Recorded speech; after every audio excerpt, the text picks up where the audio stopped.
संख्या 1 से 9। प्रभु ने अब्राहम से कहा, अपना देश, अपना कुटुंब और पिता का घर छोड़ दो और उस देश में जाओ जिसे मैं तुम्हें दिखाऊंगा।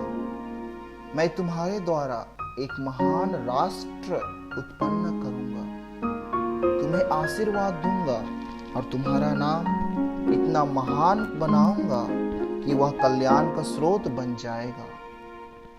जो तुम्हें आशीर्वाद देते हैं मैं उन्हें आशीर्वाद दूंगा, जो तुम्हें शाप देते हैं मैं उन्हें शाप दूंगा। तुम्हारे द्वारा पृथ्वी भर के वंश आशीर्वाद प्राप्त करेंगे। तब अब्राम चला गया जैसा कि प्रभु ने उनसे कहा था और लोट उसके साथ गया। जब अब्राम हारान छोड़कर चला गया तो उसकी अवस्था 75 वर्ष की थी।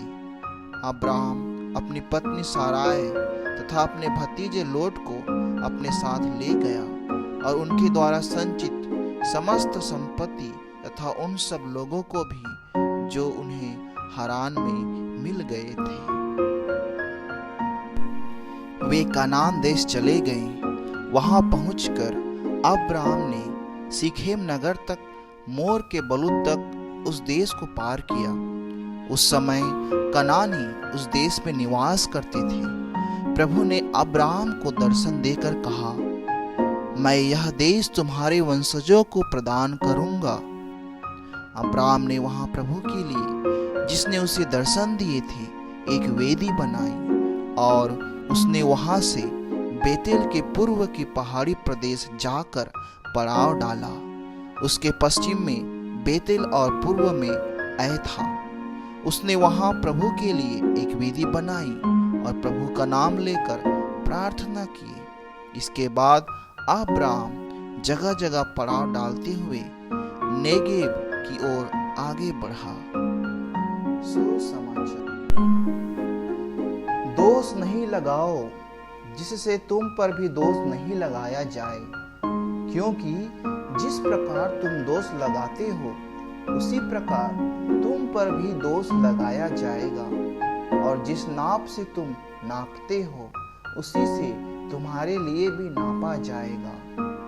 जब तुम्हें अपने ही आंख की धरन का पता नहीं तो तुम अपने भाई की आंख का तिनका क्यों देखते हो? जब तुम्हारी ही आंख में धरन है तो तुम अपने भाई से कैसे कह सकते हो, मैं तुम्हारी आंख का तिनका निकाल दूं? अरे ढोंगी, पहले अपने ही आंख की धरन निकालो, तभी अपने भाई की आंख का तिनका निकालने के लिए अच्छी तरह देख सकोगे। ख्रिस्त में प्यारे भाई और बहनों, आज पिता परमेश्वर हम सभी को नेक और न्यायपरायण बने रहने के लिए आमंत्रित कर रही है।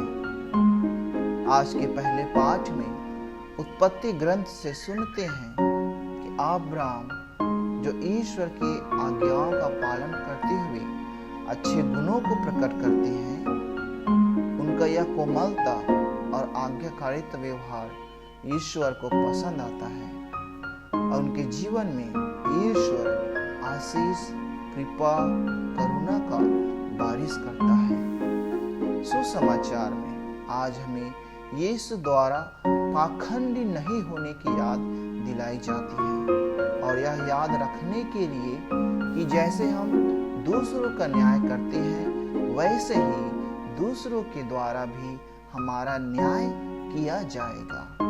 अक्सर जो चीजें हम दूसरों में देखते हैं जो हमें पसंद नहीं होती है, वे केवल इसलिए दिखाई देती है क्योंकि हम खुद वही करते हैं जिसके बारे में हम न्याय दे रहे हैं। इसलिए हमें दूसरों का न्याय नहीं करना चाहिए, बल्कि न्याय को ईश्वर पर छोड़ देना चाहिए और अपने जीवन को उस दिन के लिए परिपूर्ण बनाने का प्रयास करना चाहिए जब वह हमारा न्याय करने आएगा। यदि हम अब्राम के समान विश्वास के साथ ईश्वर को उत्तर दें तो हम गलत नहीं होंगे। इसलिए आइए आज तक जितना भी हम दूसरों पर दोष लगाए होंगे उनके लिए हम पछतावा उत्पन्न करें, ईश्वर से माफी मांगे तथा सतर्क रहकर जीवन बिताने के लिए प्रार्थना करें।